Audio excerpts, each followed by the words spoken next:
ni kupita, ni swala la muda, sio wakati, sio mahali petu pa kudumu, sio nyumbani kwetu. Bonde la uvuli wa mauti sio nyumbani kwetu.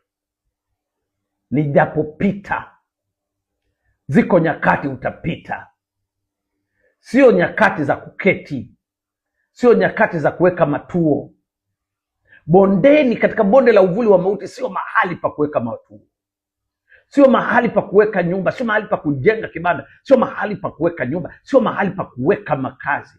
Katika bonde la uvuli wa mauti. Alafu anasema sitaogopa mabaya, kwa sababu Mungu yuko pamoja nasi. Katika bonde la uvuli wa mauti, habari njema ni hii: Mungu yuko pamoja nawe.